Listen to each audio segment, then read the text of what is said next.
depending on the location of the property, selling as quickly as they were pre-pandemic or when the post-pandemic, when the actual rates were in the 2s and 3%. People are now experiencing the last I just checked, I'm talking about just checked, 6.77 is the current interest rate. 6.77%, that raises the monthly payment so high, which is why sellers have to be just slightly flexible when it comes to their listing prices, considering that most people are not cash buyers, so the interest rates do affect their buying power. Now, if you are a person that is going to have to finance your purchase, which most people do in America, keep in mind that what you want to do is don't get so caught up in the interest rate. Get more caught up in the deal that your agent is negotiating for you. So let's just say they can negotiate you a good price, right? Sellers contributing to your closing costs. That is something, if I were you, I would be more concerned about, because when you buy a house, the price of the house that you spent never changes, right? However, what does change is your interest rate. So if you buy the house now and you get a good deal, and let's just say rates reduce, let's say in 6 months or even a year and a half, rates go back down to the 3%. Then you can refinance your current property into a 3% rate. And luckily you got a great deal on the property. So then you are winning double time, because what goes up seriously with the rates, they're fluctuating, but they're going to come back down. And when you look at the historical interest rates were 8% and 9%. I'm talking as like back in 2000s, they were high. But we were not as concerned because we just wanted to be homeowners so bad. So now we are educated, which is great. We're all better educated when it comes to buying property, interest rates, and what we're supposed to receive. However, you're thinking, now I got to have 2%. Well, if you missed the mark, if you missed the time when rates were 2% and 3%, that's okay, because you are going to get a better deal now. You showed my Auburn listing today. Thank you. Please show it. Please sell it. Agents, if y'all see any of my listings on the market, please, for the sake of God, post my listings. Y'all have my permission. Post every single listing. Please bring me a buyer. I really appreciate it. No, that is the part that most people think, but I am going to bring my lender on, and we're going to do an educational series. When you refinance, depending on why you refinance, some people refinance to pay off debt. Some people refinance to just get a lower rate. You don't have to refinance and pull money out. You can actually just refinance just to get the lower rate. And you can actually put your closing costs into the refinance costs, so you don't have to pay any money out of pocket to actually refinance the property and take advantage of the lower rate. So there's several ways to go about refinancing. You just need to know exactly what you should be doing. Have you done any assumable loan transactions? I actually have done one in my career. The issue with assumable loans, that's like the unicorn that everybody talks about. The problem with the assumable loans is that the lender has to agree to allow the assumption to happen. And though that's the fine print that most people don't read and are unaware of. So it is a unicorn to assume a loan, and if you can find that all parties agree to allowing you to do so, it is a great deal, because you can assume a loan right now that let's say someone got at 3% or 4%, and instead of you getting an entire different loan at 6 or 7%, you can assume the loan and purchase the property at 3 or 4%. So just kind of think about that. Hey girl, hey Kels. For me, someone asks, join my brokerage. You guys know that Watson Realty Co. we are not hiring. We are fully full. We are not hiring. I'm just focusing on the Q Watson team and focusing on my agents that are here, which is a great amount of agents. Hey, Dr. Derica Harwell. Thank you for joining. Yes. Oh, this is a good question. What made you become a realtor, and why did you choose Atlanta? All right, y'all. So let me tell you, I'm from Fayetteville, North Carolina, born and raised. I am not from Atlanta.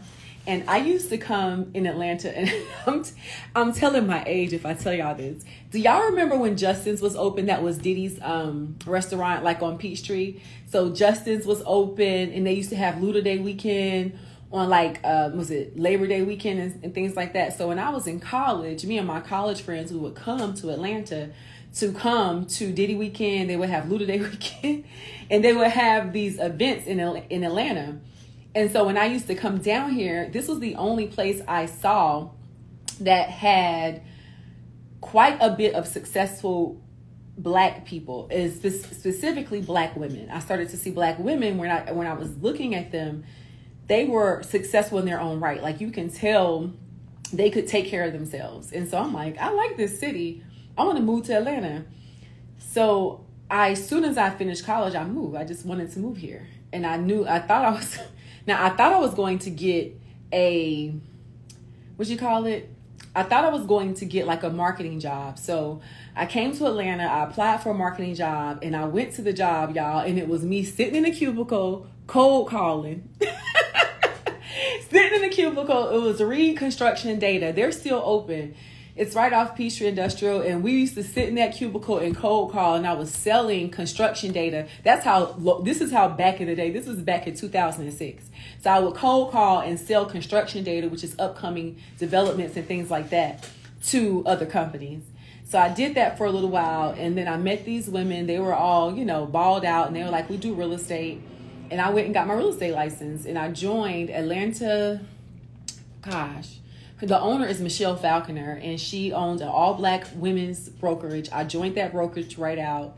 And y'all, like most of you guys really believe I'm going to get my license. I'm going to tell everybody I got my license, and I'm going to pop off. Well, that's what I thought, and that was wrong, because that did not happen. I got my license, and I could not sell a house to save my life, right? And keep in mind, so this is 2006, 2008, what happens? Y'all remember the recession happened. So once the recession happened, I said, I cannot, I ain't selling no houses. I got to do something. So I got into property management. And so when I got into property management, I started off as a leasing consultant. I was leasing consultant for like 6 months. Then they upgraded me to assistant manager. Then they upgraded me to the marketing manager. Then they upgraded me to property manager. And I managed apartment communities for like 5 years.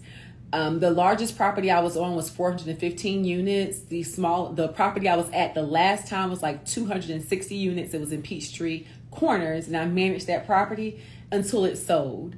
And once they sold the property in September of 2015, that is when I reactivated my real estate license and got back into real estate full time. So what you guys are seeing is 2015 is when I really started to take the business seriously. And I had a lot of business acumen from being in property management that I brought with me over here to the real estate industry, back in systems, processes, things like that. And life has been amazing ever since I jumped back in full time with the vision and plan.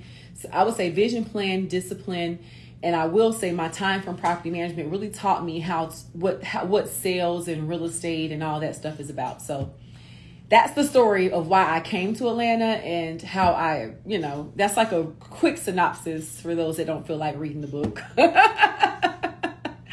Yes, so it's been amazing, like super amazing. I went to Barney Fletcher Realty.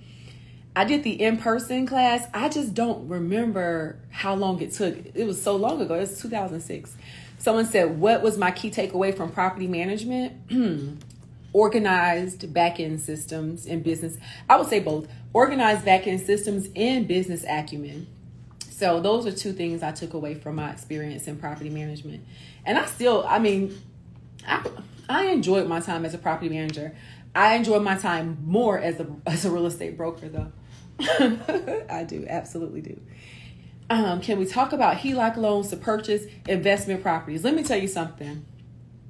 I don't like to speak on things I'm not a full expert on, so I would have to call in my MD, the mortgage guy, or somebody, one of my lenders on here, to really talk to you guys about that.